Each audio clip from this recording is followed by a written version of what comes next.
Hi everyone, so in this video we are going to show you the basics of sewing with our new Janome sewing machines. So you've learnt how to thread the machine, including the bobbin, and you've also learnt how to put thread onto a new bobbin. What we're going to show you today is some of the buttons and features that this machine has. We place our fabric under the foot, and we have on the side here we have the handle to lower the presser foot onto the fabric.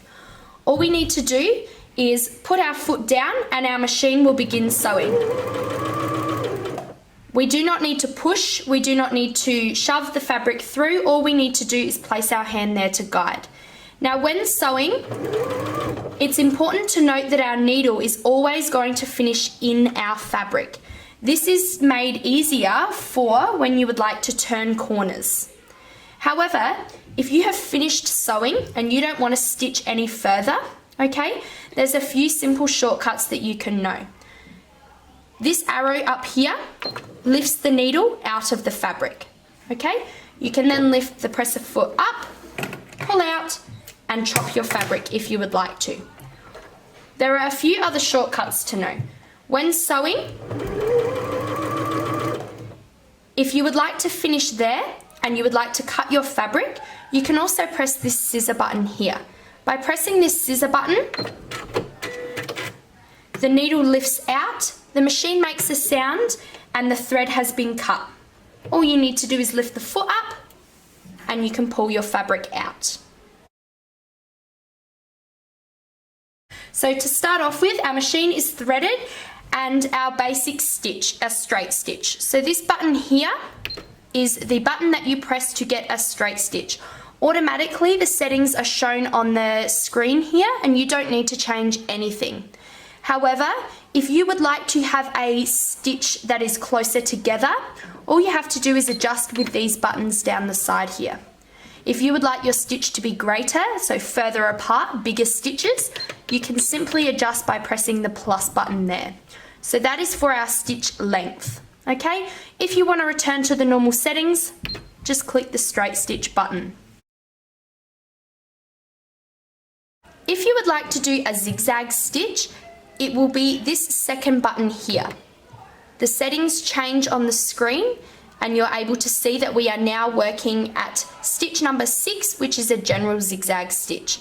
These two buttons here are our general shortcuts and they're going to be the buttons that you're going to use the most in class. So for a zigzag stitch, we're going to lower our foot and our machine is going to start stitching. When we're finished, we can either reverse, we can cut our fabric, or we can lift up the foot and pull the fabric out ourselves.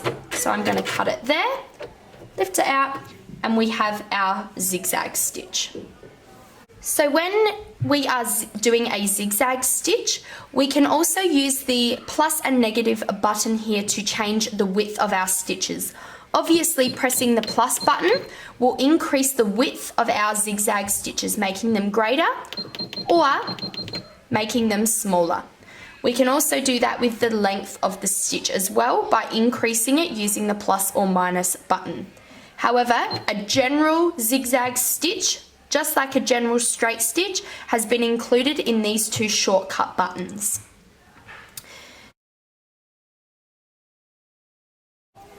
When it comes time to reverse, to strengthen the stitch, this is the reverse button at the front here.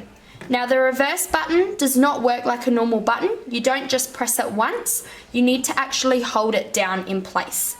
So we'll start sewing, we hold it down, our machine reverses, we let it go, and our machine continues on straight. We have to keep our foot on the foot pedal at all times.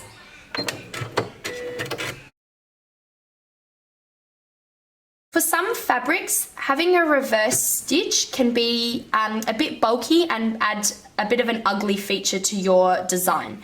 We have this button here, which is a knot feature. So we will sew, we'll do a straight stitch, and rather than reversing at the end, we can simply press this knot button, put our foot back onto the pedal,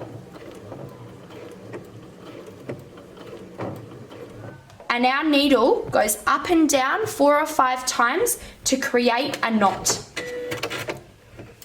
This knot finishes off our fabric just like a reverse stitch, however, it is much neater and much more hidden. This is the speed dial here. So this indicates that when our machine foot, our presser foot up here, is plugged in, we are going fast, at a medium speed, or at a slow speed. So for some of you who have just started using the machine, no matter how hard you push down on the presser foot, the machine is only going to go really slow. Whereas if we increase this, it speeds up. Okay, so please make sure that you're choosing a speed that suits your abilities. The faster you go, the more chance you have of perhaps stuffing something up or making a mistake. So make sure that, I would say, a medium setting goes just fast enough but not too fast. This is the tension dial here. This is on 4 and that's where it needs to stay. It doesn't need to be changed. If your dial is not on 4 and some of your stitches aren't looking very nice, then this could be a point of call for you to have a look at and perhaps change and adjust with your teacher's help. On the side here we have our 2 plugs. So this plug indicates our foot has been plugged in, and you can also see on the screen here it shows that our foot is plugged in. If I pull this off, the button goes away. So if your machine is not sewing and you're having trouble, that could be a reason why. We then have the power cord and the power switch on the side there.